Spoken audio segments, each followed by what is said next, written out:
Yes, that is why North Korea is preparing to attack Ukraine next. November 2023, the Russian casualties since the invasion began are fast approaching 300,000, divided between as many as 120,000 Russian soldiers killed in action and as many as another 180,000 more wounded. These U.S. estimated losses on the Russian side are significantly higher than the U.S. estimated casualty figures for the Ukrainian side, however, which are believed to currently stand at around 190,000 total casualties, divided between an estimated 70,000 Ukrainian soldiers killed in action and another 120,000 more wounded. This makes for a total military A lot more Russian casualties. the war only 19 months in, approaching a total of 500,000 when combining both sides' totals, including nearly 200,000 soldiers killed in action. And that's without factoring in any of the estimated loss in life to Ukrainian civilians, which the United Nations estimates to also be somewhere in the ballpark of the tens of thousands. This all easily makes the Russian invasion of Ukraine the bloodiest conflict seen in Europe since the Second World War, having already in less than 2 years eclipsed the total number of deaths experienced throughout the entire Yugoslav wars that lasted for a decade between 1991 and 2001,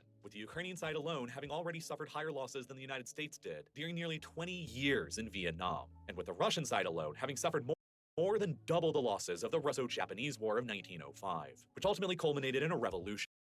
in the country. In the first 2 weeks alone of Ukraine's massive counteroffensive that began in June of 2023, the United States estimated that as much as 20% of all the weapons and equipment that Ukraine sent into battle was either destroyed or damaged. And the sheer scale of death and destruction that has been wrought in Ukraine on both sides during this war is reflective of the sheer volume of lethal weapons and munitions that both sides have been firing at each other. It has been estimated by U.S. analysts that the Russian side in the war fired somewhere between 10 and 11 million rounds of artillery on the Ukrainian battlefield across 2022 alone, to say nothing of how much they fired in 2023. On some days, according to the same American estimates, the Russians have been capable of maintaining a pace of firing between 20,000 and 50,000 rounds of artillery in Ukraine every single day, while the Ukrainians have only been managing to fire back at a rate of somewhere between 4,000 and 7,000 shells of artillery a day. And after having kept the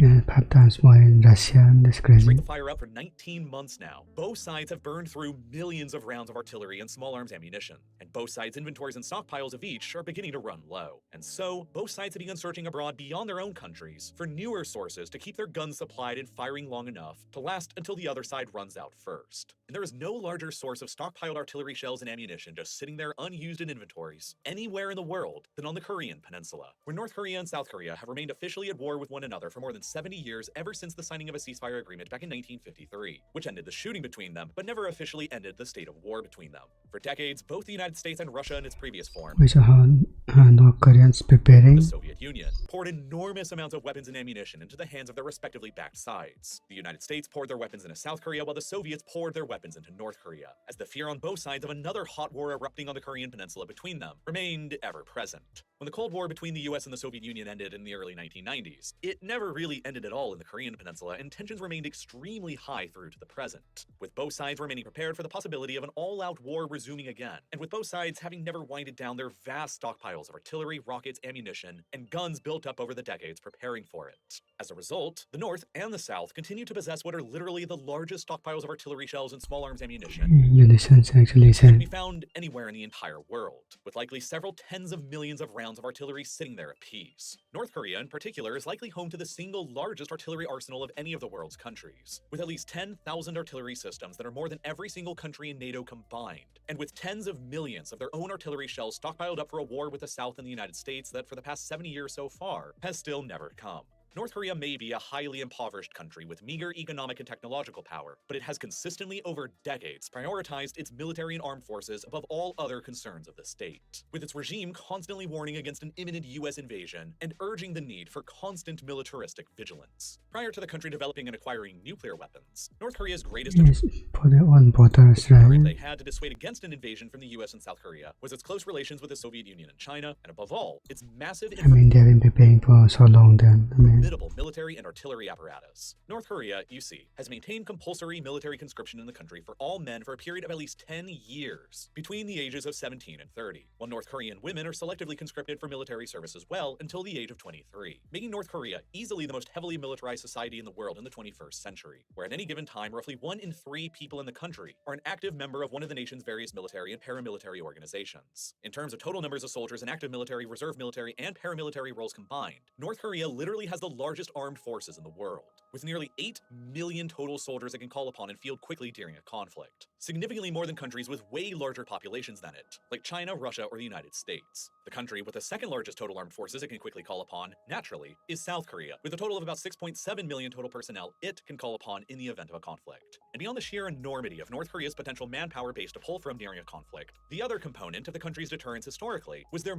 massive investment into their artillery arsenal. A recent report from the RAND Corporation in 2020 concluded that North Korea continues to maintain around 6,000 of their total artillery systems near to the DMZ border with South Korea, within range of the very densely populated South Korean capital and largest city, Seoul, the metropolitan region of which is home to more than 26 million people today, or about half of South Korea's entire population. That 2020-era report concluded that within the opening hour of a full-scale hot war resuming on the Korean peninsula, North Korea's artillery systems along the DMZ could unleash what they've previously referred to as the Sea of Fire upon Seoul and the metropolitan area surrounding it, and in the process, kill upwards of 200,000 We just do that at any time. people in only a single hour through only conventional artillery, without even resorting to their large chemical or nuclear weapons arsenals. That is high enough of a possible carnage to make any US president think twice about attacking the North. And so, this was what North Korea primarily relied upon for deterrence for decades. But then in the 2000s, I'm pretty sure US will intervene on realized this. that still might not actually be enough.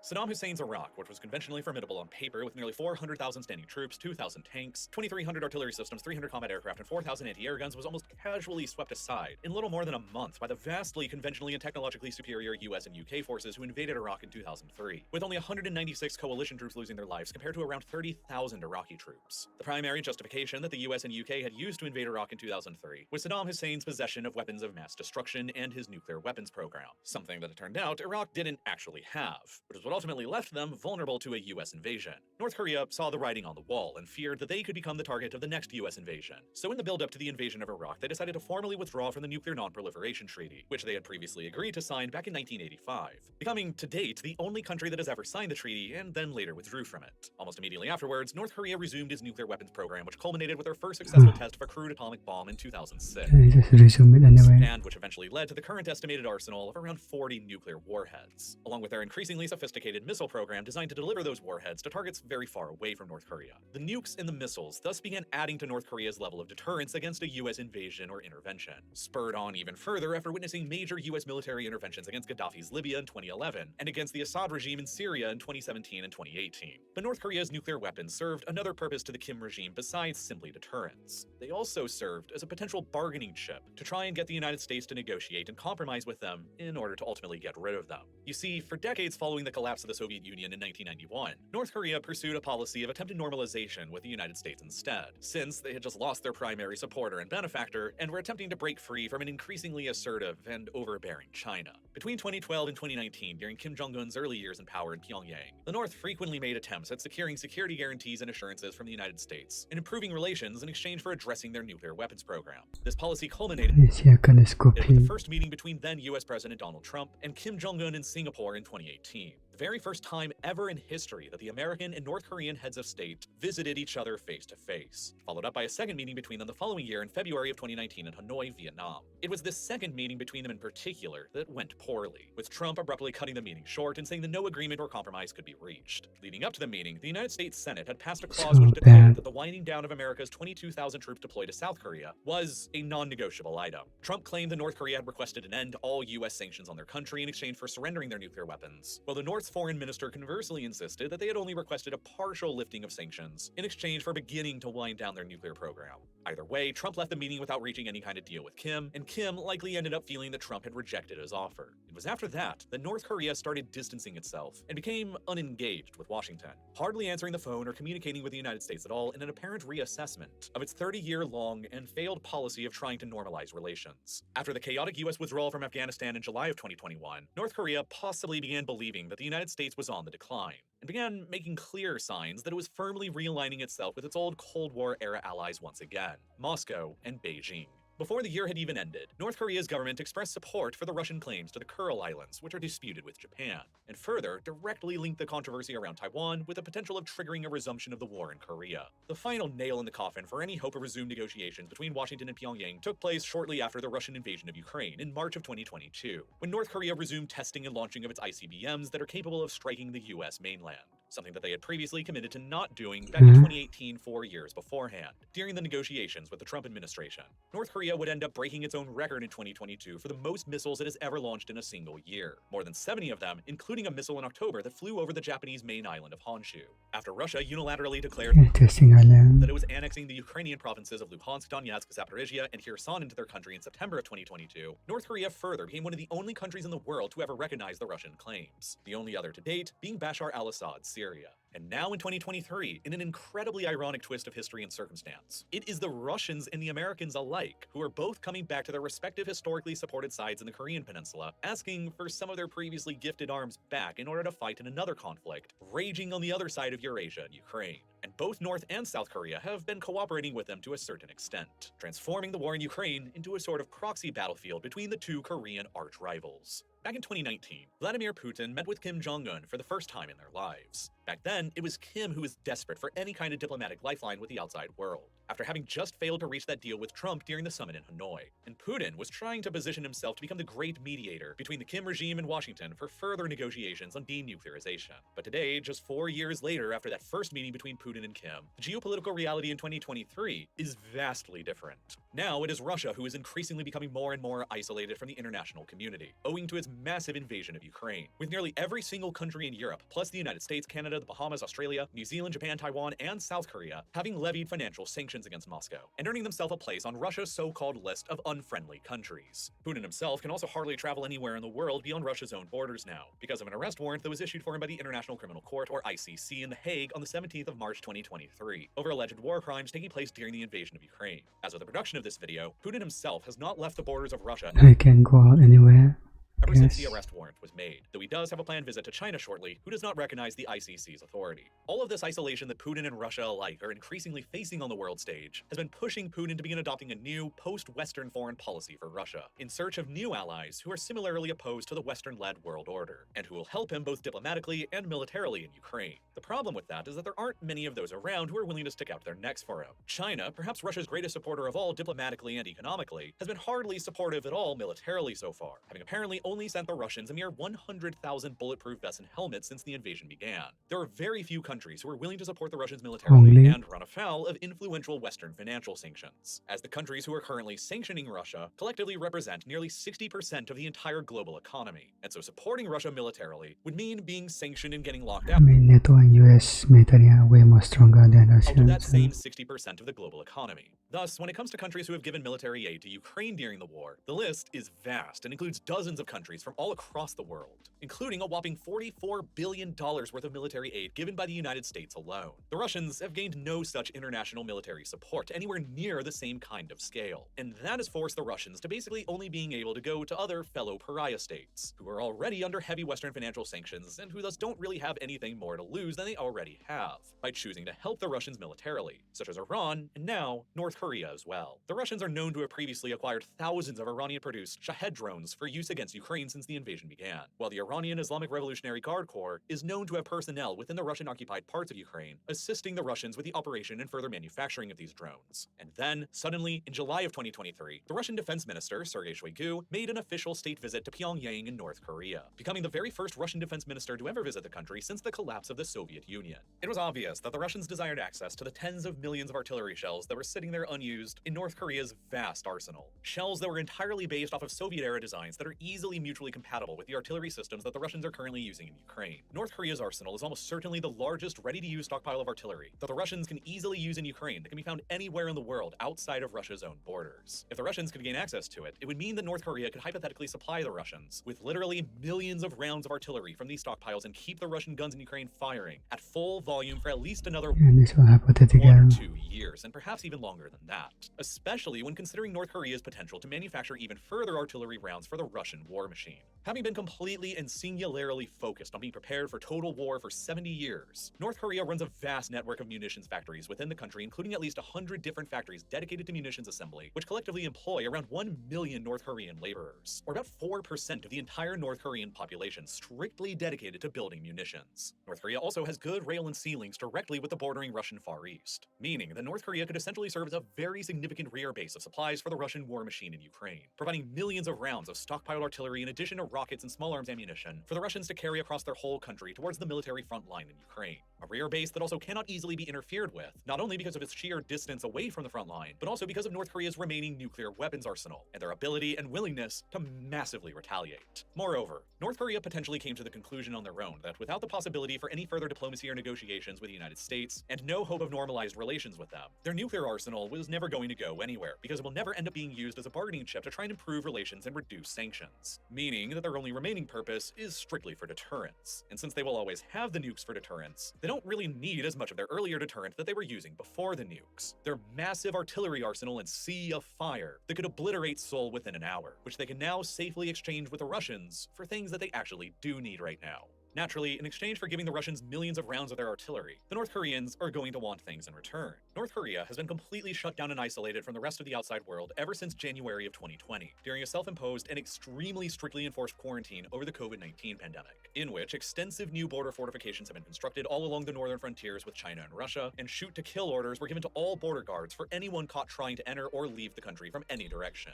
I guess I don't want the malnourished person to die. Order that has remained in force for over 3 years now. This severely cut down on the numbers of defectors successfully escaping from North Korea, as well as the volume of illicit smuggled foreign contraband getting into North Korea, like hard drives, books, and SD cards. But it also severely cut down on North Korea's critical imports of things like food, spare parts, and fuel, which have all evidently become a scarcity within the Hermit Kingdom once again. So North Korea wants food, spare parts, and energy resources from the Russians at a bare minimum. They also want Russia to drop their sanctions on North Korea and resume normal trade relations. And they also want the Russians to help them circumvent their own financial sanctions that are being imposed by the West, in a growing sort of underground trade network between the world's most heavily sanctioned countries: Russia, North Korea, Iran, Syria, and Belarus. Further, they perhaps also want the Russians to provide them with even more things as well, such as more advanced fighter aircraft like the modern Russian-produced Su-35 and Su-57, both of which the Russians have recently been struggling to sell to any customers abroad, and which from Moscow's perspective could be better to at least trade with North Korea for something rather than sitting around and doing nothing. The Russians could even help the North Koreans tremendously by only providing them with slightly older and less capable fighters than the modern cutting-edge ones, considering that the North Korean Air Force right now is incredibly outdated, and largely consists of fighters and ground attack craft like the MiG-29 and the Su-25 Frogfoot that began production back in 1981 and 1978 respectively, more than 4 decades ago. The North Koreans might even simply be satisfied with receiving aviation spare parts to keep these old aircraft. I mean, the war is better than all They the... also might want advanced Russian anti-air systems to better defend their nuclear missile launch sites from possible American or South Korean air attacks, such as the S-300 or S-400 Russian-built systems. And then, potentially getting a little more demandy, the North may also be interested in acquiring highly sensitive Russian nuclear submarine technology, submarine-launched ballistic missile technology, or even more advanced rocket and missile propulsion and evasion technology to assist them further with their own reconnaissance satellite program in perfecting their ICBM's range and ability to break through Western anti-air systems. These latter items, though, are perhaps things that the Russians will still be highly reluctant to give to the North Koreans simply in exchange for mere conventional and unguided artillery, rockets, and small arms ammunition. Especially not when Russia could get away with trading some of their abundant and cheap oil and gas for them instead, or looted grains that they've pillaged from Ukraine and transported over effectively for free. And as a permanent member of the United Nations Security Council, Russia could also offer North Korea substantially further diplomatic support at the UN as well, which to an extent has already been taking place since the invasion began. Ever since 2019, Russia has consistently rejected any new sanctions being slapped on North Korea by the UN, and in 2022, Moscow wouldn't even support a UN statement condemning North Korea for its launching of ICBMs. North Korea could easily depend on further Russian diplomatic protection at the UN like this, and potentially even count on a full-on de facto normalization of relations with Russia, akin to how things used to be back during the Cold War Soviet era. Maybe not as ideal as a normalization with the United States, but from Pyongyang's perspective, better Moscow than nothing. Regardless, both Russia and North Korea clearly have a lot to offer each other right now, and sure enough, in September of 2023, Kim Jong-un himself took the decision to finally leave his country for the first time in 4 years by getting aboard his personal armored train and steaming across the border into the Russian Far East to meet directly with Vladimir Putin face-to-face for the second ever time in their lives to discuss the terms of a potential deal like this. I guess they met again. Afterwards, Putin and Kim even agreed that Putin himself would personally come down to North Korea next and visit Pyongyang at an undetermined future date. The first time that Putin will visit the country since the last time he did 23 years previously, all the way back in 2000, shortly after he first assumed power in Russia and met with Kim Jong-un's father, Kim Jong-il. Now, the US has been accusing the North Koreans of providing the Russians with weapons ever since 2022, but these had always been believed to be low, I guess Putin is kind of getting desperate. fairly insignificant volumes. The North was keen to put on an air of plausible deniability out of the fear of escalating tensions further with South Korea and the US at home on the Korean Peninsula, while the Russians were likely attempting to test drive the North Korean stockpiles to see if they actually worked well enough to their satisfaction. You see, there has been a very high degree of uncertainty over the quality of North Korea's massive munition stockpiles for decades. Most of their artillery shells are dumb, unguided ones that were largely manufactured decades ago back in the 1980s and 1990s. Back in 2010, the South Koreans carried out an artillery exercise in waters that North Korea claimed were their own territorial waters. In retaliation, North Korean artillery guns opened fire on the populated South Korean island of Yeonpyeong, firing a total of around 170 shells and killing 4 people in the process. According to a later report on the incident produced by the Washington-based 38 North Project, more than half of the artillery rounds fired by the North Koreans during that attack missed their target completely and landed in the waters around the island, while a further 1 in 5 of the artillery shells that hit the island failed to even explode. This was a very high failure rate, and it suggested that at least some North Korean-produced artillery shells suffered from either poor storage conditions and standards, or subpar quality control during their manufacturing process, or potentially even a combination of both. The Russians had to be aware of this potential risk, that a lot of the North Korean artillery shells could, in fact, be lemons. But they also don't really have any other possible alternative to choose from right now for sourcing more artillery rounds to keep on fighting. But even if most of the North Korean artillery shells performed as they did in 2010 at Yeonpyeong,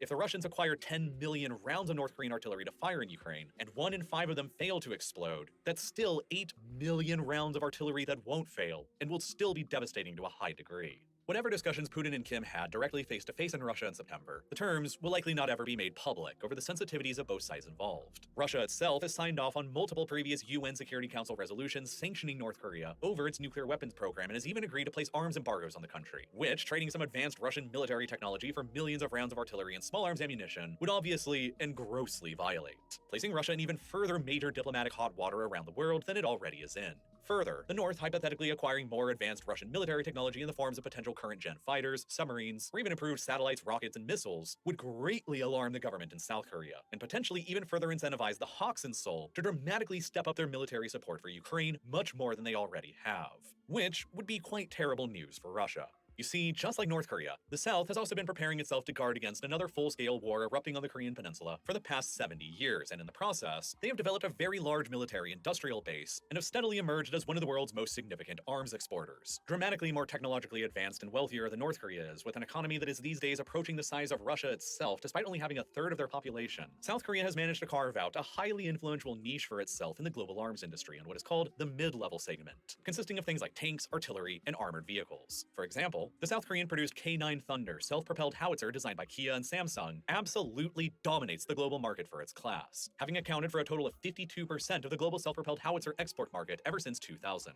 And ever since 2000, South Korea has steadily expanded its overall share of the global arms export market, and since 2017, it has experienced the fastest-growing market share of any country in the world, to the point where it eventually cracked into the top 10 arms exporting countries in the world for the first time in 2019, and then rose to the number 8 position by 2021. And then, in 2022, amidst the war in Ukraine, South Korea's arms exports exploded by a whopping 140% to never-before-seen heights of nearly $18 billion, including highly lucrative contracts signed with the UAE and Egypt, and a single massive $12.4 billion contract they signed with Poland to provide the Polish armed forces with South Korean-built artillery, fighters, and tanks that will replace most of the outdated Soviet-era equipment that the Poles have gifted to Ukraine. The current South Korean administration of Yoon Suk-yeol has sworn to continue full steam ahead until South Korea is the 4th largest arms exporter in the world by 2027, remaining only behind the United States, Russia, and France by then. But knowing all of this, the Russian government has repeatedly warned South Korea against directly supplying any of their large amounts of arms directly to Ukraine, and has threatened to retaliate by providing further military assistance to North Korea if they ever did so. That has understandably made South Korea fairly hesitant to actually provide Ukraine with any lethal military aid directly so far. But that hasn't stopped the United States, who is South Korea's most strategically important ally, from continually pressuring them to do so anyway, and open up their similarly massive artillery inventories to the Ukrainians. Thus, it is known that South Korea and the United States worked out a sort of compromise to get around South Korea's hesitancy to do so directly. The United States would empty out their own stockpiles of artillery shells and give them to Ukraine, and then South Korea would either sell or lend their artillery shells to the Americans in order to replace them with an ironclad clause baked in that South Korean-produced munitions would stay within the United States and not ever be transferred any further to Ukraine.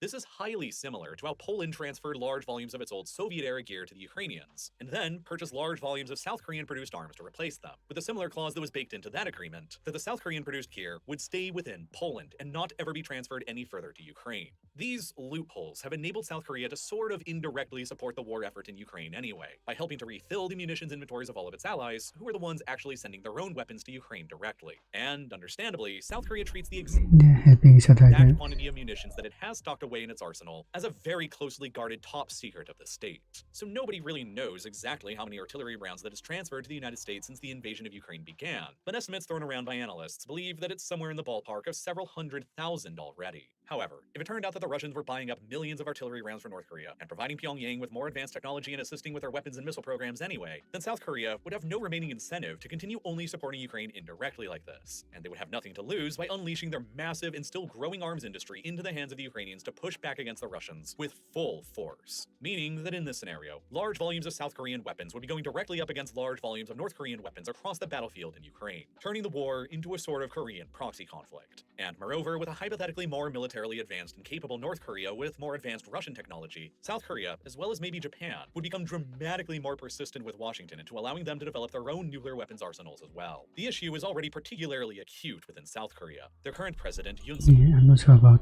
that one. Yule plainly stated back in 2021, before global tensions skyrocketed to where they are today, that he was going Creating more nuclear weapons in Japan and South Korea. to ask the United States to redeploy tactical nuclear weapons to South Korea, which the United States had withdrawn from the Korean Peninsula 30 years previously back in 1991, during the closing days of the Cold War. Yoon Suk-yeol further recently stated in January of 2023 that if his country's security situation regarding the threat posed by North Korean weapons deteriorated any further, that South Korea would consider breaking the Nuclear Non-Proliferation Treaty as well, and develop their own nuclear weapons arsenal were the United States to refuse redeploying their nukes to South Korea. South Korea has the technology and the skills to likely be capable of producing a nuclear weapon in less than a year's time, and they already have the means to deliver a warhead sitting idly by. South Korea is so far the only country in the world who doesn't yet have nuclear weapons, but has managed to develop submarine-launched ballistic missiles, meaning that were they to develop nuclear weapons, they could easily and rapidly arm their submarines with them, and so quickly possess a sea-based nuclear deterrent just like great powers do, like the United States or Russia. The move to do so is already very popular with the South Korean public. As recent polling data has shown, that more than 70% of South Koreans support their country developing their own independent nuclear weapons arsenal and deterrent. That already high percentage would almost certainly rise even higher and become a fever pitch if it turned out that the Russians were supplying the North with more advanced and capable military technology. And then if South Korea suddenly developed their own nuclear weapons arsenal or American nuclear weapons came back to South Korea like during the Cold War, that would almost certainly terrify and outrage China, who would become increasingly concerned about American nuclear weapons nearby on their doorstep and or the increased possibility of a full-scale nuclear war erupting on the Korean Peninsula between South and North that could easily escalate and impact themselves as well. Okay, these speculations when gone too far. Beijing would be even further concerned about the proliferation of nuclear weapons into South Korea spreading further in their neighborhood, to Japan or, worst of all, to Taiwan, who, with a nuclear deterrent, could easily threaten to catastrophically punish any Chinese attempt at invasion and forceful reunification. China would be highly aware about all of these potential undesirable outcomes, with the Russians and North Koreans exchanging artillery for technology right beneath their noses, meaning that China would almost certainly be opposed to any kind of deal between Moscow and Pyongyang with those kinds of terms, which means that Putin and Kim alike are going to be even further incentivized to try and keep the exact terms of any deal they come up with a top secret. It's also why Russia may end up only being willing to trade energy, food, spare parts, and diplomatic and economic support with North Korea, and will push back against trading any of the bigger ticket items like fighters, submarines, and or better rocket and missile technologies. Moscow wants to appease China and keep them as happy as possible, because China has become Russia's greatest economic lifeline as the Russians have diverted most of their oil and gas sales away from Europe. Russia needs China way more than China needs Russia right now. But if indeed millions of North Korean produced artillery shells and bullets begin suddenly appearing in the barrels of Russian guns across Ukraine, and North Korea's rocket, missile, satellite, fighter, and submarine programs start becoming more advanced, the world should not be terribly surprised, and the Western world should be prepared on how best to respond. Now, something that I've begun to notice. Is that ending the edition video?